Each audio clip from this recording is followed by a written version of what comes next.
Secondary मार्केटमा प्रवेश गर्नको लागि भने हामीलाई ब्रोकर अकाउन्टको जरुरत पर्छ र यो भिडियोमा हामी कसरी तपाईले ब्रोकर अकाउन्ट क्रिएट गर्न सक्नुहुन्छ भन्ने बारेमा जान्नेछौँ। पछिल्लो भिडियोमा भने जसरी ब्रोकर अकाउन्ट बनाउनको लागि भने तपाईसँग अलरेडी प्राइमेरी मार्केटमा जानको लागि चाहिने सबै कुराहरू चाहिँ चाहिन्छ। यानी मेरो सेयरको अकाउन्ट, त्यसैगरी डिम्याट अकाउन्ट र ब्याङ्क अकाउन्ट चाहिँ तपाईसँग अलरेडी हुनुपर्छ। र ब्रोकर अकाउन्ट क्रिएट गर्नको लागि भने तपाईले एउटा अनलाइन मार्फत चाहिँ फर्म सबमिट गर्नुपर्ने हुन्छ।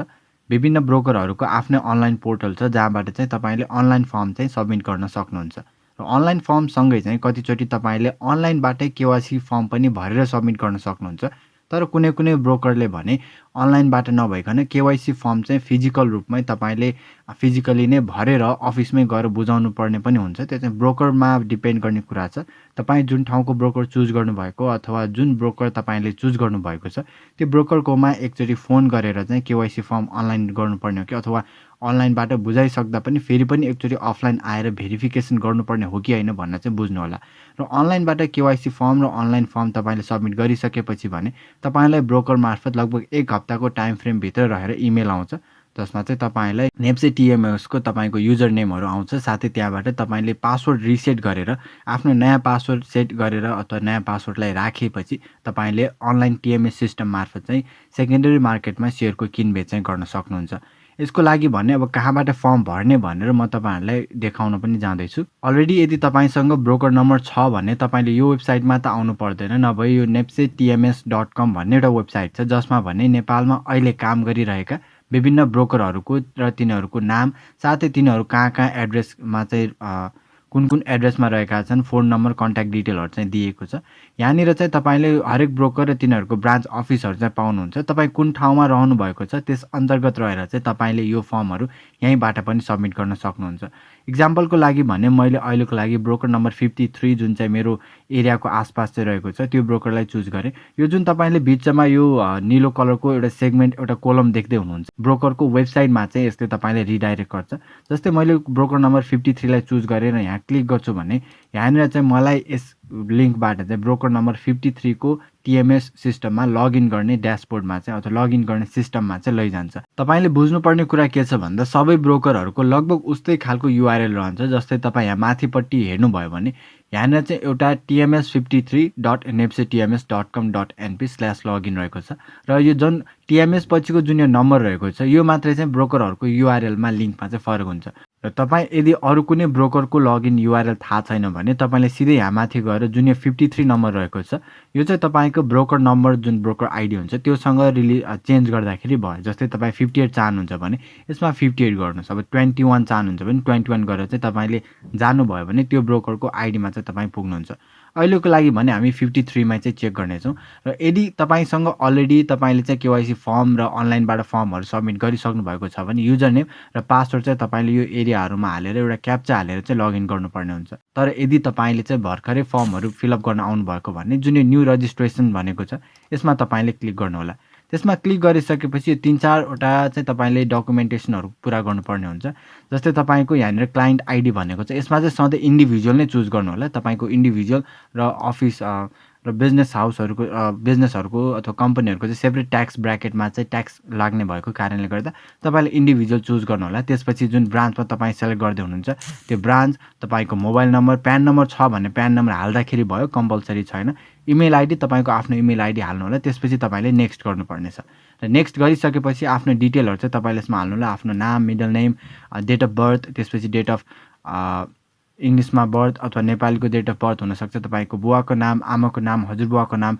र यसमा जुन एनआरएन भनेको छ यसमा चाहिँ तपाईले यदि तपाई एनआरएन हो भने चाहिँ यसमा टिक लाउनु पर्ने छ, नभए चाहिँ नोमा लगाउनु होला। त्यस्तै गरेर यदि तपाईले माइनरको यानी कि 18 वर्ष भन्दा मुनिको कसैको आफ्नो आफन्तको अथवा आफ्नो छोराछोरीको भर्दै हुनुहुन्छ भने त्यसमा माइनरमा टिक लाउनु होला, नभए नो गर्दाखेरि तपाईले हुन्छ। नेशनलिटी नेपाली नै हुने भयो।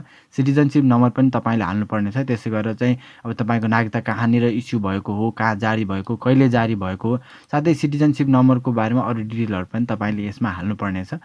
म्यारिटल स्ट्याटस छ, तपाईको विवाह भएको हो भने म्यारिड अथवा अनम्यारिड तपाईले गर्नु होला। फाइनान्शियल डिटेलमा चाहिँ तपाईको वार्षिक रूपमा तपाईको आम्दानी कति हुन्छ त्यो हिसाबले चाहिँ तपाईले यहाँनिर यो डिटेलहरु राख्न सक्नुहुन्छ। त्यस्तै गरेर यदि तपाई कुनै अरु इन्भेस्टमेन्ट कम्पनी अथवा ब्रोकर अफिससँग काममा लाग्नुभएको छ अथवा काम गर्नुहुन्छ भने तपाईँले त्यसमा एस लाउनु पर्नेछ, नभए धेरै जसो हामीहरूको नो नै रहनेछ। त्यसपछि फेरि नेक्स्ट गर्नुभयो भने अब यहाँनिर चाहिँ तपाईँले दुईवटा एड्रेस, एउटा पर्मानेन्ट एड्रेस, त्यसपछि चाहिँ एउटा टेम्पोररी एड्रेस पनि एड गर्नुपर्ने हुन्छ। अब पर्मानेन्ट हो भने पर्मानेन्टमा टिक लाएर तपाईँले यसमा आफ्नो एड्रेस एड गर्नु होला। त्यसपछि टेम्पोररी एड्रेस एड गर्नको लागि भने तपाईँले एड न्यू बटन थिच्नुहोस् र एड न्यू बटन गरिसकेपछि टेम्पोररीमा यहाँनिर एउटा टिक लाएर आउँछ। यहाँनिर तपाईँले आफ्नो टेम्पोररी एड्रेस जुन अहिले तपाईँ हाल बसोबास गर्दै गरेको एड्रेसको बारेमा चाहिँ डिटेल तपाईँले फिलअप गर्नुपर्नेछ। त्यसपछि आउँछ अर्को ब्याङ्किङ डिटेलको कुराहरू आउँछ, जस्तै तपाईँको कुन ब्याङ्क हो, कताको ब्रान्च हो, अकाउन्ट टाइप सेभिङ हो कि करेन्ट हो कि कस्तो खालको अकाउन्ट हो त्यो, र अकाउन्ट नम्बर तपाईँले फिलअप गर्नु होला। त्यसपछि आउँछ डिपोजिटरी, जुन यो चाहिँ तपाईँको बिओआइडी डिम्याट अकाउन्ट हो। यो चाहिँ तपाईँले डिम्याट अकाउन्टको फर्म भर्दाखेरि तपाईँको ब्याङ्कले तपाईँलाई इमेलबाट पनि दिन्छन् भने, साथै मेरो सेयरबाट पनि तपाईँले इन्डिभिजुअल डिटेल्स अथवा एड्रेस र ब्याङ्किङ डिटेल्स सबै चाहिँ मेरो सेयरबाट पनि पाउन सक्नुहुन्छ। अनि अन्तिममा चाहिँ तपाईँले आफ्नो डकुमेन्टहरू अपलोड गर्नुपर्नेछ। कुनै ब्रोकर हाउसले चाहिँ कुनै ब्रोकरहरूले चाहिँ केवाइसी फर्म डाइरेक्टली यसमै अनलाइनबाट नै माग्छन् भने, कुनै ब्रोकरहरूले चाहिँ केवाइसी फर्मको लागि भने फिजिकली फर्म चाहिँ भरेर बुझाउनु पर्ने हुन्छ भेरिफिकेसनको लागि। त्यो ब्रोकर टु ब्रोकर फरक पर्न जाने हुन्छ। 53 को लागि भने केवाइसी फर्म चाहिँ हामीले त्यहीँ गएर अफिसमै गएर चाहिँ फिलअप गर्नुपर्ने हुन्छ। अब यसमा सिटिजनसिपको लागि भने तपाईँले जेपीजी फर्मेटमा हाल्नुपर्ने हुन्छ, पीडीएफ फर्मेटमा चाहिँ काम गर्दैन। त्यसको लागि भने तपाईँले फाइल कन्भर्ट गर्ने अनलाइनका लिङ्कहरू पनि प्रयोग गर्न सक्नुहुन्छ। साथै मेरो सेयरको तपाईँले डिटेल पनि तपाईँले चाहिँ अपलोड गर्नुपर्नेछ भने आफ्नो एउटा पासपोर्ट साइजको फोटो खिचेर पनि अपलोड गर्नुपर्नेछ। र सिटिजनसिपको सर्टिफिकेट यदि तपाईँको एउटै पेजमा अगाडिको पनि पछाडिको पनि छ भने त एकचोटि मात्र अपलोड गर्दा भयो। अगाडिको र पछाडिको जुन नागरिकताको फोटो फरक छ भने एकचोटि यहाँ एड गरेर तपाईँले अगाडिपट्टिको चाहिँ माथिपट्टि र तलपट्टि चाहिँ पछाडिपट्टिको सिटिजनसिपको भाग अथवा तपाईँको नागरिकताको फोटो चाहिँ अपलोड गर्न सक्नुहुन्छ। यो सबै गरिसकेपछि तपाईँले आफ्नो एप्लिकेसन सबमिट गर्नु होला र एप्लिकेसन सबमिट गरिसकेपछि भने एकचोटि तपाईँले ब्रोकरलाई कल गरेर मैले एप्लिकेसन सबमिट गरेको छु, अब केवाइसी मैले त्यहीँ आएर बुझाउनु पर्ने हो अथवा केवाइसी पनि मैले सँगै अपलोड गरेको छु र यसपछि के गर्नुपर्ने हो, कति दिन जति लाग्छ भनेर एकचोटि कल चाहिँ गरिदिनु भयो भने तपाईँको काम अलिकति छिटो चाहिँ हुन्छ। नभए धेरैचोटि हामी फर्म त सबमिट गर्छौँ तर ब्रोकरहरूले चाहिँ हाम्रो फर्मको अगाडिको प्रोसेसहरू नबढाएको कारणले गर्दाखेरि धेरैजना चाहिँ कयौँ हप्तासम्म 1-2 हप्तासम्म पनि कुरेको हामीले पाएका छौँ। त्यसैले एकचोटि फर्म भरिसकेपछि भने ब्रोकरलाई तपाईँले कल गरिदिनु होला र एकचोटि तपाईँसँग टिएमएसको सम्पूर्ण जानकारीहरू आइसकेपछि, तपाईँको लगइन आइडीहरू आइसकेपछि भने तपाईँले टिएमएसमा लगइन गरेर सेकेन्डरी मार्केटमा किनबेच भन्ने तपाईँले गर्न सक्नुहुन्छ। र यसरी चाहिँ तपाईँले आफ्नो अनलाइनबाटै ब्रोकर अकाउन्ट चाहिँ क्रिएट गर्न सक्नुहुन्छ।